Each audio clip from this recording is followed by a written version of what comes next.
Assalamualaikum warahmatullahi wabarakatuh. Alhamdulillahirabbil alamin.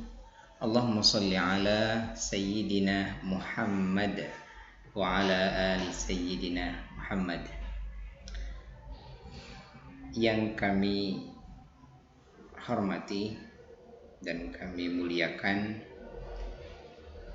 Dr. M. Hasbi MPD selaku dosen pembimbing kami, kemudian dosen pembimbing kami juga, dan sekaligus beliau guru pamong kami dalam PPG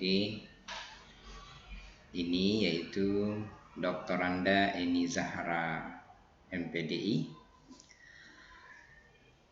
Pada kesempatan kali ini tak luput juga ya pada para rekan-rekan peserta PPG semuanya, khususnya yang di bidang fikih. Semoga kita semua selalu dalam lindungan Allah Subhanahu wa taala dan diberikan kesehatan serta insya Allah sukses ya dalam melaksanakan PPG kita ini, insya Allah lulus semua, amin Allahumma amin. Baik, pada kesempatan kali ini, sebagaimana tugas yang diamanahkan, yang diwajibkan ya kepada peserta PPG, yaitu kami akan melaporkan atau menyampaikan laporan PTK kami yang berjudul Upaya Meningkatkan Hasil Belajar Fikih Melalui Model Discovery Learning.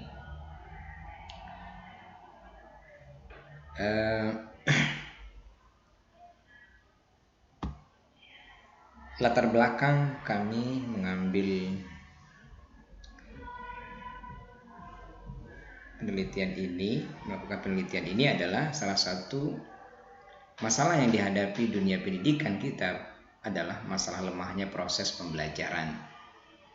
Dalam proses pembelajaran, anak kurang didorong untuk mengembangkan kemampuan berpikir, ya, karena cenderung memusatkan segala sesuatu dalam kegiatan KBN itu, yaitu pada guru, sehingga anaknya tidak kreatif.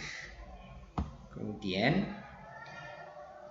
identifikasi masalah dalam proses pembelajaran, siswa kurang didorong untuk mengembangkan kemampuan berpikir. Itu yang teridentifikasi. Yang kedua, pembelajaran fikih berlangsung secara tradisional yang meletakkan guru sebagai pusat belajar bagi siswa, teacher center. Kemudian kurangnya keaktifan siswa dalam proses belajar dan rendahnya hasil belajar fikih siswa. Kemudian batasan masalah. Di dalam penelitian ini kami membatasi masalah kepada 3 batasan. Pertama, cakupan materi fikih pada penelitian ini adalah dibatasi hanya pada tayamum. Kemudian model pembelajaran yang digunakan dalam penelitian ini adalah discovery learning. Dan yang terakhir, hasil belajar fikih yang ingin dicapai sesuai dengan KKM, yaitu 73.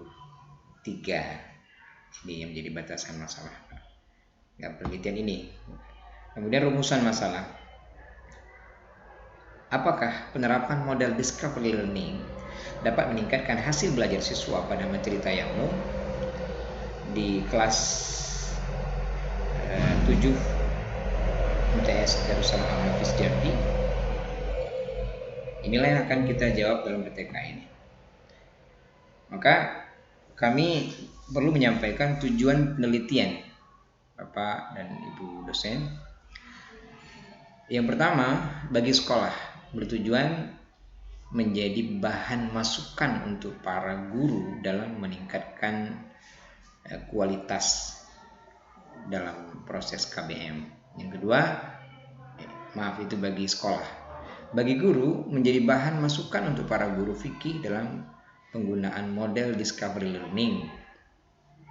Ya. Kemudian yang ketiga, bagi siswa. Penelitian ini dapat membantu siswa mengaktifkan dirinya dalam proses belajar mengajar sehingga keinginan siswa untuk belajar menjadi meningkat. Kemudian bagi peneliti sendiri, bagi kami sendiri, penelitian ini bertujuan untuk memahami lebih jauh penggunaan model discovery learning itu sendiri sebagai model pembelajaran. Bapak, Ibu, dosen, dan kawan-kawan yang dirahmati Allah, kami sampaikan juga di sini kajian teori. Dalam pembelajaran, tugas guru yang paling utama adalah mengkondisikan lingkungan agar menunjang terjadinya perubahan perilaku bagi peserta didik. Umumnya, pelaksanaan pembelajaran mencakup 3 hal penting, yaitu pretest, proses, dan post-test. Menurut Omar Hamalik belajar adalah modifikasi atau memperteguh kelakuan melalui pengalaman.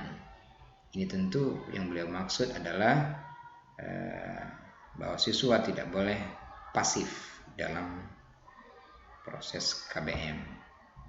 Kemudian kami sampaikan sedikit Bapak Ibu dosen tentang pengertian fikih. Karena kita membahas fikih, ya kan, penelitiannya juga seputar fikih tentang tayamum, maka secara etimologi fikih berarti faham, atau dalam bahasa disebut al-fahmu. Fahmu maknanya pemahaman yang mendalam. Ya, orang-orang yang ahli fikih disebut faqih karena memang pendalamannya pemahamannya terhadap hukum bukan hanya sekedar dasar. Dengan definisi lain dalam buku Zakiyah Darajat, fikih artinya faham atau tahu. Kemudian secara istilah, fikih adalah sesuatu yang digunakan para ahli fikih, fuqaha. Fikih itu ialah ilmu yang menerangkan hukum-hukum syariat Islam yang diambil dari dalil-dalil yang terperinci. Dalam bahasa disebut al-ilmu bil ahkam asy-syar'iyyah al-muktasab min adillatiha at-tafsiliyah. Itu fikih. Kemudian ikhwah fillah, pengertian discovery learning. Karena model yang kami angkat adalah discovery learning, maka izinkan kami untuk menyampaikan tentang model ini. Model pembelajaran discovery learning adalah rangkaian kegiatan pembelajaran yang melibatkan secara maksimal seluruh kemampuan peserta didik untuk mencari dan menyelidiki secara sistematis, kritis, dan logis sehingga mereka dapat menemukan sendiri pengetahuan, sikap, dan keterampilan sebagai wujud adanya perubahan perilaku. Begitu pada yang ditulis oleh Hanafiyah ya pada tahun 2012 pada bukunya halaman 77. Qabilar rahimakumullah. Nah, discovery learning dia mempunyai beberapa ciri-ciri ya. Beberapa ciri-ciri. Yang pertama, ciri-cirinya adalah mengeksplorasi dan memecahkan masalah untuk menciptakan, menggabungkan, dan mengeneralisasi pengetahuan. Itu yang pertama. Jadi ada pemecahan masalah. Yang kedua, berpusat pada peserta didik. Peserta didik yang terlihat aktif dalam mencari informasi. Kemudian yang ketiga, menggabungkan pengetahuan baru dan pengetahuan yang sudah ada. Ini kita bisa lihat nanti pada sintak, tahapan demi tahapan yang ada pada discovery learning itu sendiri. Baik, kemudian kita lihat tahapan-tahapan dalam pelaksanaan model pembelajaran discovery learning yang kami singkat dengan DCL. Yang pertama, adanya stimulasi, ada pemberian rangsangan. Ya, yang kedua, ada problem statement, pernyataan atau identifikasi masalah. Ya, stimulasi biasanya kita sampaikan kepada siswa dalam bentuk pertanyaan yang merangsang mereka untuk berpikir. Kemudian ada problem statement, biasanya kita munculkan semacam video atau permasalahan yang nanti mereka mengidentifikasinya. Yang ketiga, data collection, pengumpulan data. Biasanya anak-anak kita perintahkan untuk mencari data berkenaan dengan pokok bahasan, ya, dengan duduk berkelompok biasanya. Kemudian data processing.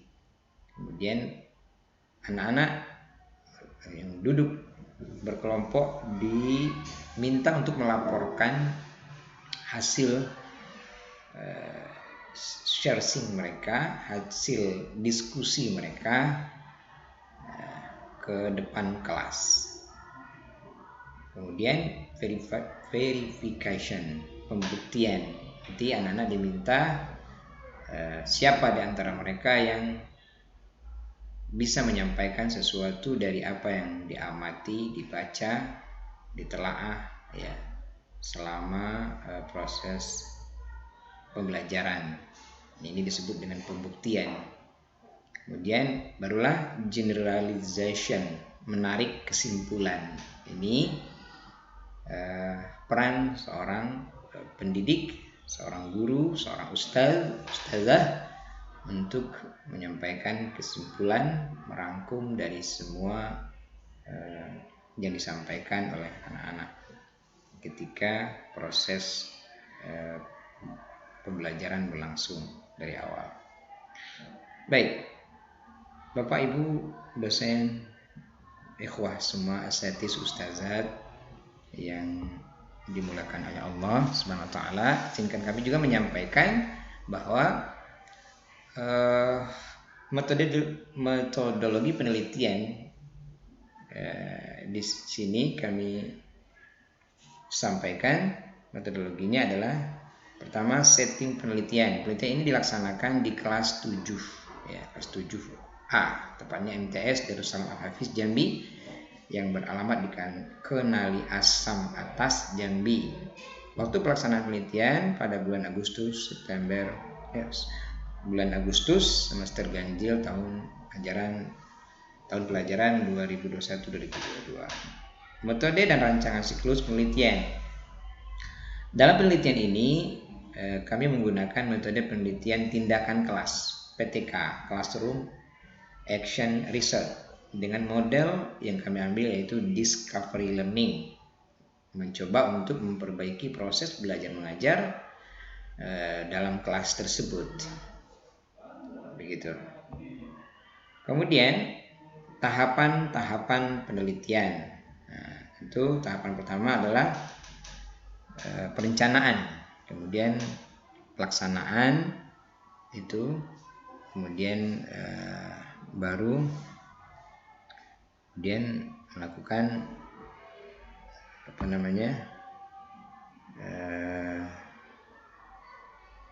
refleksi, ya, sebelumnya itu. Nah, ini yang berada pada siklus 1. Begitu juga pada siklus 2 nanti begitu juga alurnya. Perencanaan, pelaksanaan, dan seterusnya.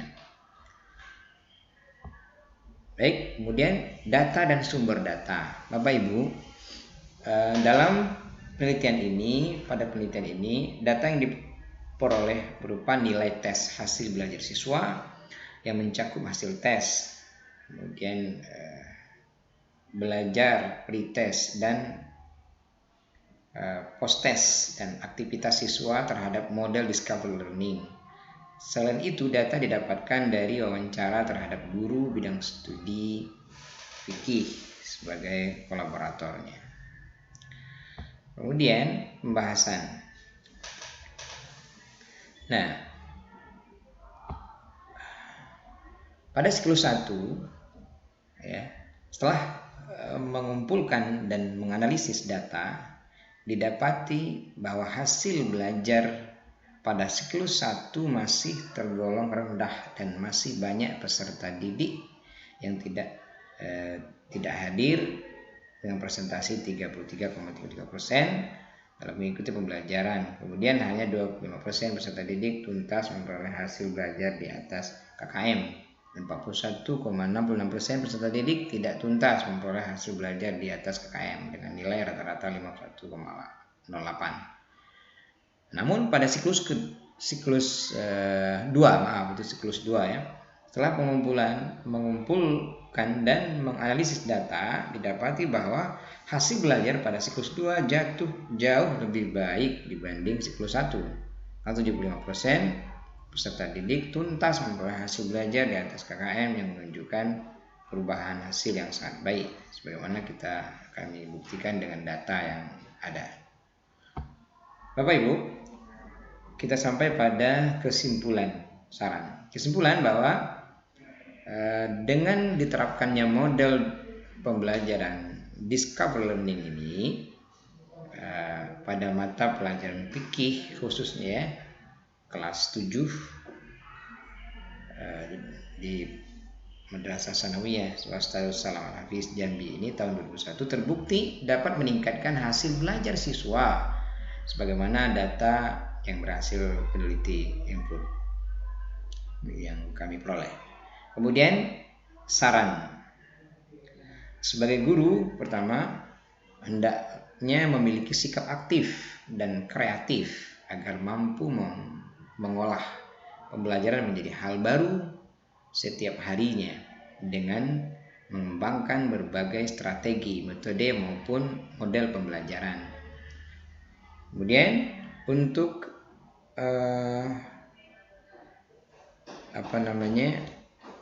itu tadi untuk ini ya, guru. Kemudian untuk madrasah, untuk suksesnya peserta didik sekolah hendaknya harus berperan ya, memberi dukungan bagi tenaga pendidik yaitu guru untuk memberi fasilitas yang memadai seperti menyediakan media, alat peraga ya kan, dan sumber belajar yang cukup bagi peserta didiknya.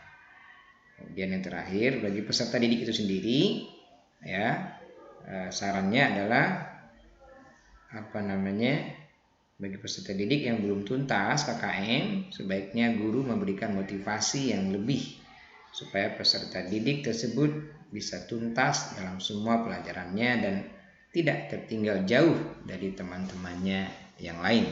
Karena motivasi itu penting, tapi kita pun harus sampaikan kepada anak-anak bahwa motivasi tidak tidak selalu bersifat ekstrinsik, tapi dia butuh intrinsik. Motivasi kepada anak-anak, kemudian berikan juga rangsangan kepada mereka supaya motivasi yang dari luar atau ekstrinsik ini sampai kepada dia dari media apapun dapat diserap olehnya, kemudian menjadi motivasi intrinsik, menjadi sebuah kesadaran untuk meningkatkan kualitas dirinya, terutama dalam proses belajar mengajar.